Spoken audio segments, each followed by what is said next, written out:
কীর্তনিয়া ছিলেন আমার মহাপ্রভু।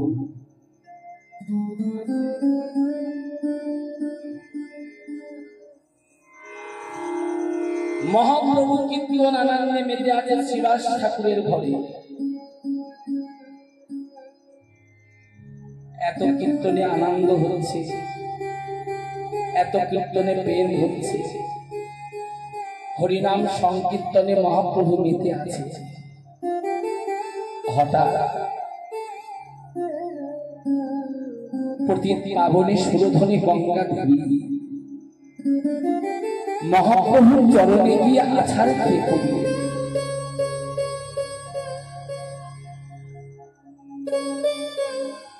যেই না গঙ্গা দেবী মহাপ্রভুর চরণে গিয়ে আছাড় খেয়ে পড়েছে,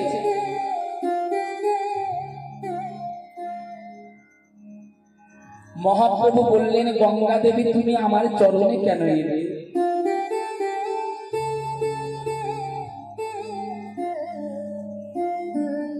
গঙ্গা,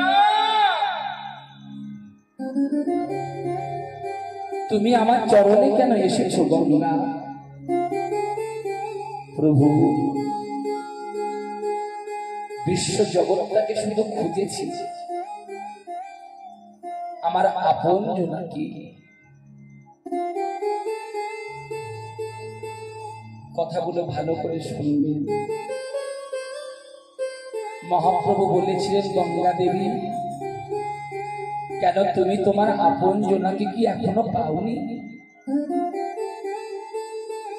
গঙ্গা দেবী বলেছিলেন, প্রভু আমি শুধু বিশ্ব জগৎটাকে খুঁজছি যে কে আমার আপন। শুনেনি, কীর্তন শুনতে বসেছেন তোমার, যে সংসারটাকে সারা জনম ভালোবেসেছে,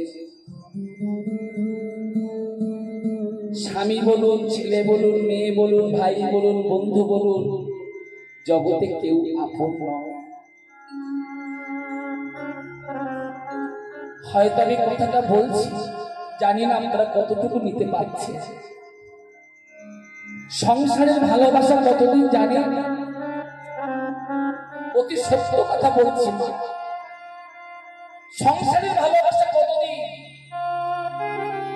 যতদিন সংসারে আপনি দিতে পারবেন,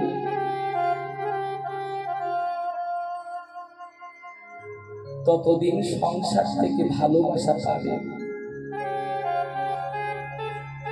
যখন দিতে পারবেন না,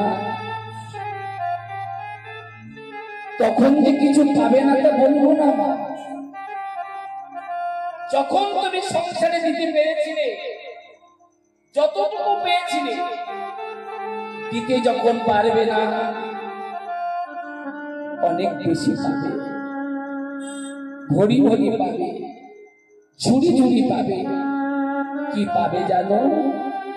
শুধু ঘাট প্রতিঘাত আর শুধু বুকু ভরা ব্যথা।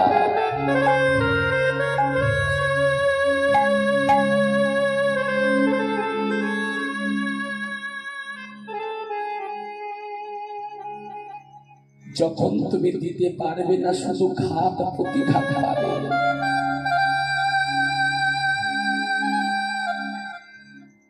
গঙ্গা দেবী মহাপ্রভুর চরণটা পক্ষে জড়িয়ে ধরেছে।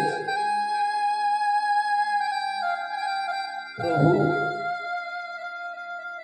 শুধু জগৎটাকে খুঁজেছি আমার আপন জনাকে। বিশ্ব জগতে খুঁজে খুঁজে আমি একজনকে আপন করেছি, একজনকে আমি আপন করেছি। মহাপ্রভু বলেছিলেন, গঙ্গা দেবী সেই আপন মানুষটিকে। গঙ্গা দেবী বলেছিলেন, প্রভু আমি যাকে আপন করেছি তার চরণটা তো জনমের মতো হৃদয় মন্দিরে ধরে দিয়েছি।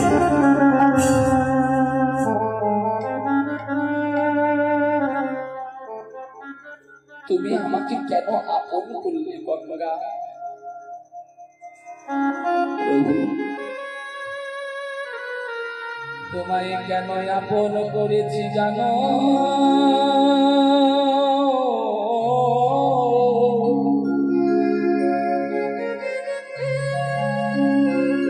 চিরদিন জগতে কেউ থাকতে আসি নয় পারবে থাকতে। ওগো দয়াময়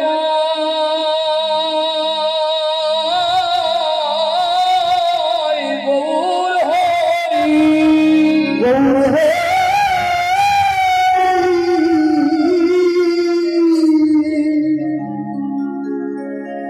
তোমায় কেন ভালোবেসেছি জানো? বুক ভরা ব্যথা নিয়ে আমি তোমার চরণে এসেছি। বলো গঙ্গা দেবী তোমার ব্যথা কি? গঙ্গা দেবী বলেছিলেন প্রভু আস্তে আস্তে বিশ্ব জগতে কিবা পুরুষ কিবা নারী, আস্তে কথা বলেন না, আবাল বৃদ্ধা বনিতা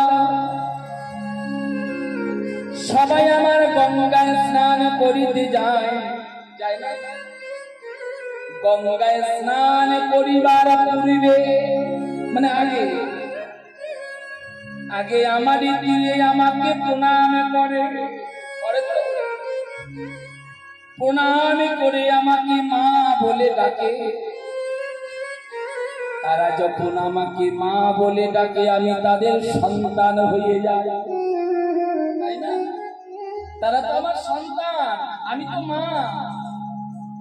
আমার গঙ্গার জলে স্নান করে পাপগুলো ধুয়ে দিয়ে যায়। এরা সবাই তো আমার সন্তান, আমি মা হয়ে সবার পাপে আমায় নিতে হয়। প্রভু গো, আমি চেয়ে দেখলাম খেলা খেলতে খেলতে পশ্চিম গগনের দিকে অন্ধকার হয়ে এসেছে। বুঝতে পারছো তোমরা? একদিন সবাইকে চলে যেতে হবে। যেমন অন্ধকার হয়ে এসেছে, যেদিন আমার আয়ু সূর্যের গগনের বেলা ডুবে যাবে, ডুবে যাবে, হয়তো প্রভু তোমার চরণ আমি জানি না আর পাবো কিনা।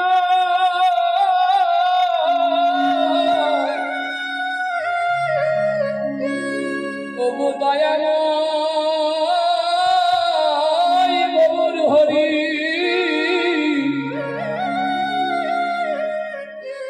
বলো আমি নিজে কবে পাপ হতে উদ্ধার হয়ে যাব? মহাপ্রভু বলেছিলেন গঙ্গা দেবী আমার চরণে যখন জানিয়ে গেলে আমি কথা দিলাম একদিন তুমি পাপ উদ্ধার হয়ে যাবে। গঙ্গা দেবী বলেছিল প্রভু আমার সেই দিনটা কবে আসবে?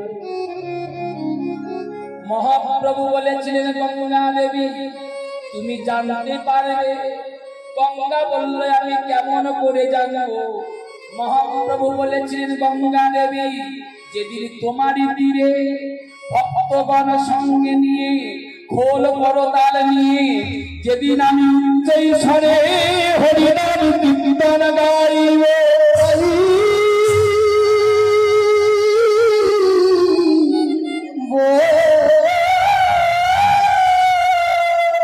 তুমি সাধু মুখে কৃষ্ণ নামের ধ্বনি শুনতে পাবে, ধ্বনি শুনতে পাবে। যেদিন বৈষ্ণবের মুখে তুমি নামের ধ্বনি শুনতে পাবে, শুনতে পাবে। সাধু বৈষ্ণব হরি নাম গাইতে গাইতে মহানন্দে নৃত্য করিবে। আর আমি পবন দেবকে ডেকে বলবো হে পবন এই গুরু বৈষ্ণবের চরণ ধুলি উড়াইয়া নিয়ে গঙ্গার জলে ফেলে দাও। যেদিন তুমি গুরু বৈষ্ণবের চরণ ধুলি তুমি হিয়ায় পাবে সেদিন তোমার সকল পাপ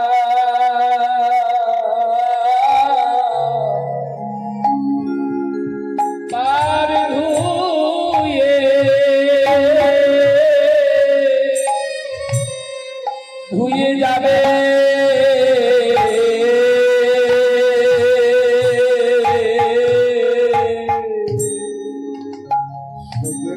নিতাই গৌর হরি হরি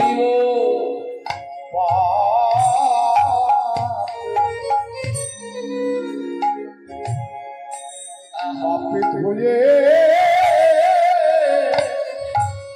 ধুয়ে যাবে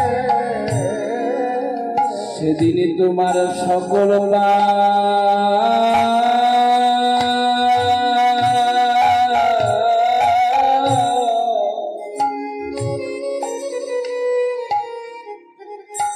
পাপ ধুয়ে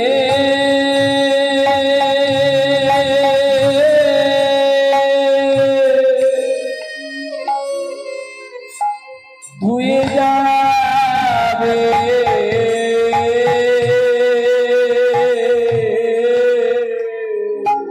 সেদিন সকলে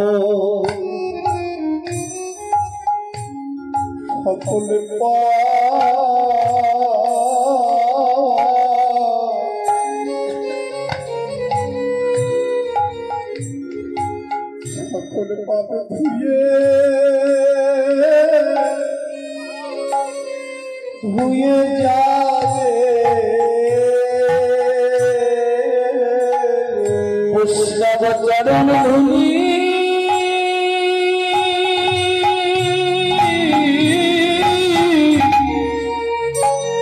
নিতাই গৌর হরি ধুলি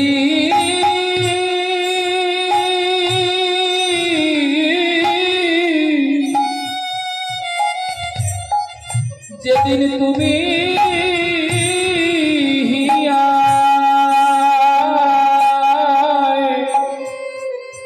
হিয়ায় পাবে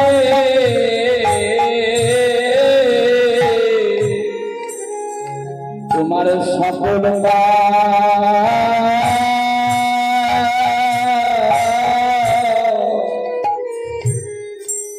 পাপ ধুয়ে যাবে বৈষ্ণব চরণে ধুলি চরণে ধুলি পাবে সেদিন সকল পাপ ধুয়ে যাবে বল সেদিন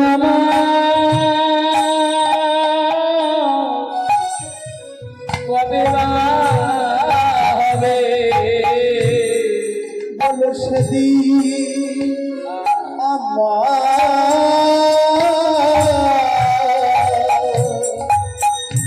কবে হবে বৈষ্ণব চরণ ধুলি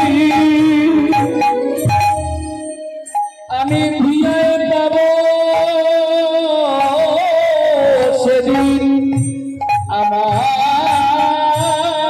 রবিবার হবে বৈষ্ণব চরণে ধুলি হিয়ায় পাব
সুরধলি গঙ্গার তীরে খেলা পেতেছি। বুঝতে পারছো?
সুরধলি তীরে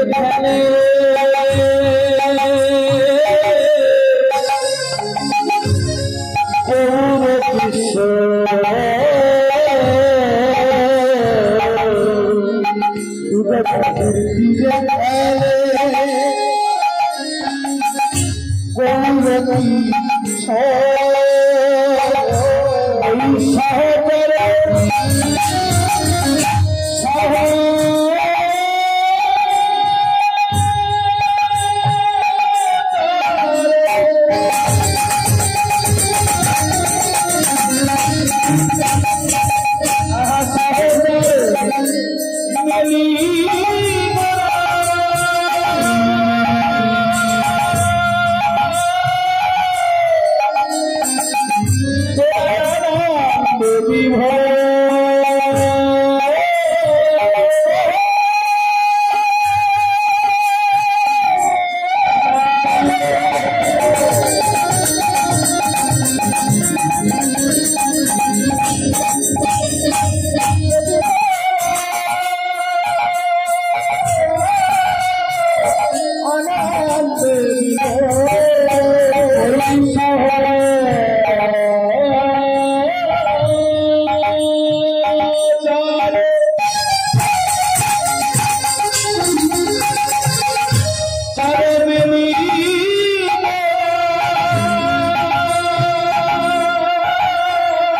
গৃহেতে চলি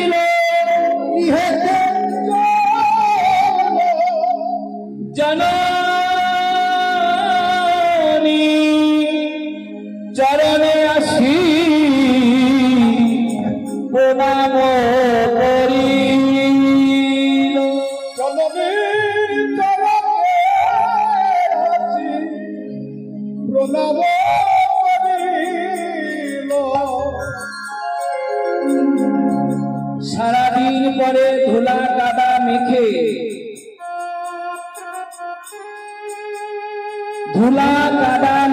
সারাদিন পরে সোনার নিমাই ঘরে এসেছে।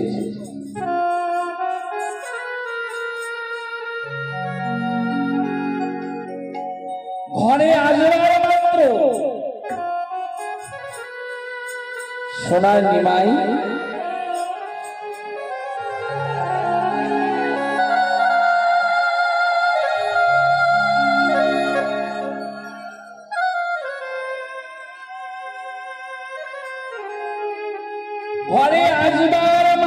সোনার নিমাই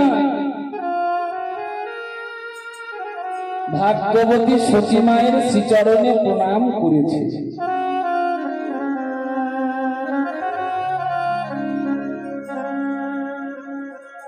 সতী মাতা অপলক নেত্রে চেয়ে দেখলেন সোনার নিমাইয়ের অঙ্গে ধুলা। দূরে দাঁড়িয়েছিল অভিরাম।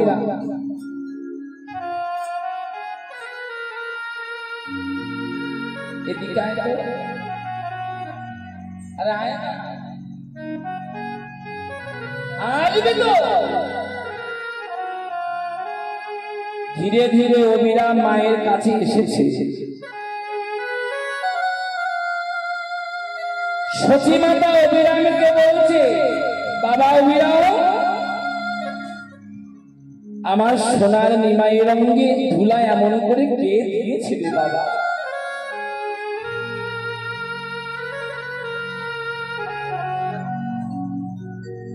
এমন করে কে ধুলা দিয়েছে? নদিয়ার মাঝে এমন কঠিন প্রাণ কার আছে? আমার নিমাইয়ের অঙ্গে এমন করে ধুলা দিতে পারে?